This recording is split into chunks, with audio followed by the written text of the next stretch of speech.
Good morning, Wall Street winners. It is Friday, April 4th, and what a week this has been. Just absolutely miserable, up and down, but mostly down.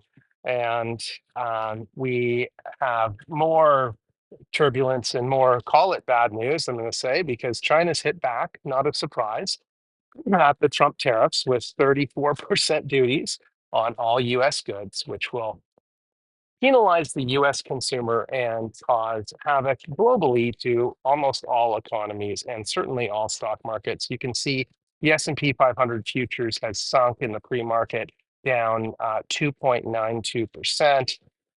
The other futures, other markets around the world have been dropping, as has the US yesterday. If we take a look at the uh, futures markets here. The Dow is off 3% this morning at 39,500. The S&P 500 is down 2.91% right now, and the Nasdaq is off 3.25%. So if you saw it yesterday was a buy the dip day, I pray for you that you stop thinking that way because we're in an economic war right now, and Donald Trump and his administration launched the first missile attack with their reciprocal tariffs, and now they're getting retaliatory missile attacks with other countries' tariffs. So this is going to be like the Ukraine war. Hopefully, it will end earlier than and be a shorter war than the Ukraine war, but this could be not a multi-month, it could be a multi-year economic war that we're facing right now that would potentially not just throw us into a recession, but into a depression until this new economic model starts to pan out. And when you think about that, not only is it scary, and I'm not trying to be a fear monger at all, but if you do let this play out, and there's no concessions from the US government, and nothing changes, they don't take anything back or reduce the tariffs, and they just keep moving forward to bring manufacturing back, bringing manufacturing back is going to be at minimum a 1 year effort, but that's super, super aggressive. It's probably a 2 to 3 year effort to get it back and get it up and running.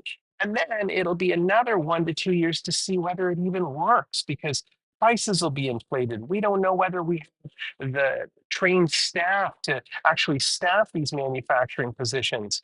We don't know, we don't have the supply chains in place to manage all of the supplies. So that'll have to be part of the retooling. There's a massive amount of change that has to occur. And then you could put other countries into a deep recession because they're no longer producing those goods. So they're not going to be buying goods. They won't be, if Vietnam is making clothing, as an example, for Lululemon, they have to import raw materials. They probably don't grow and produce the raw materials in Vietnam, so they import them. But now they're not going to be importing those because they'll be imported by the US if that's where manufacturing goes. There's just so many trickle effects to this that it's just it's insane what we're seeing right now on the scale that we're seeing it. But we are seeing it, and we can't stop it as much as you might want to see it stopped. It's not something any one lay person like myself or typically yourself can do. So we have to understand how to work with it in the market. And that's why I'd encourage you to continue to get in and out of your positions on a daily basis and buy puts and calls and pull your money out of the markets and keep it in a money market fund or something that's high interest bearing that it gives you some sort of guaranteed return.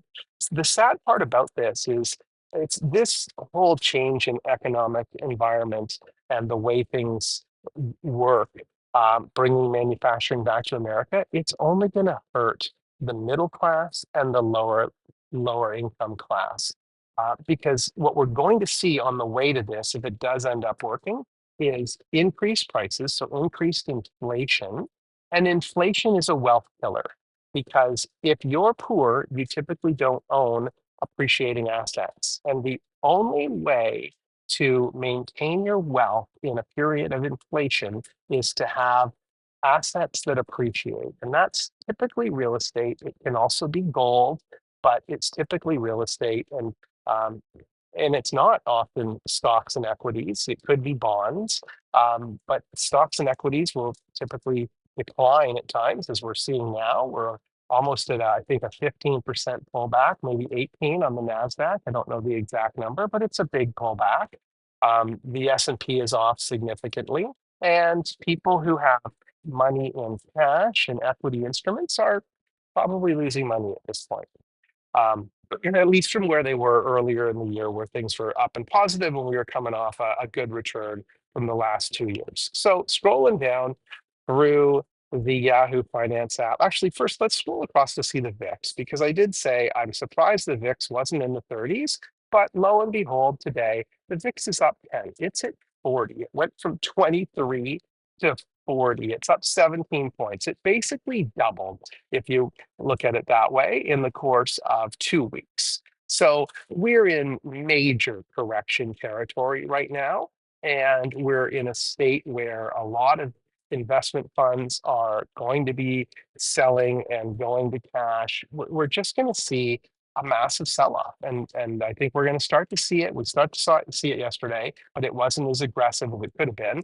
And now with some of the retaliatory tariffs, unless the administration comes out to do something today or Monday, I really feel for what's going to happen on Monday. I think we're going to have a Black Monday type of event coming up. So just bear that in mind as you go about your day today. This is not a buy the dip day. So again, I want to reiterate that very clearly. It is not a buy the dip day. The only way today becomes a buy the dip day is if the US government comes out and concedes on some of their retaliatory tariffs. So looking through this, it's just red across the board. I'm surprised Costco's not down more into the 800s. Lulu is getting hammered again. Walmart's off $2.23. Transports are down. Oil is off significantly. I mean, even utilities. Look at Vistra. Vistra is going to be down close to under 100 today when it opens up, and it dropped about 20% yesterday. Con Ed is still moving upwards, so that's interesting. It is the one stock that's bucking the trend. Valero is going to be down below 110, which is almost unheard of, but crude is off another almost $5, so down to $62 a barrel. Crude is at a point where it no longer makes financial sense for oil refining stocks to actually refine oil any longer. So the administration is going to be liking that, because they want oil prices down. But if we're not refining because it's not profitable, we're going to run out of supply soon, and that's going to drive that price back up. All tech stocks here across the board are in the red. I don't know of any at this point that I can see that are in the green. So everything is in a pretty bad state. I mean, look at Meta. Meta is going to be down close to $500. Then we go to financials, and these are the ones that I would have thought would have been less scathed, but still, Apollo off 650 in the pre-market. You've got JP Morgan, which announces next week, right? It's 7 days. Next Friday, it's going to announce. It's down 3% today, 7% yesterday at 219.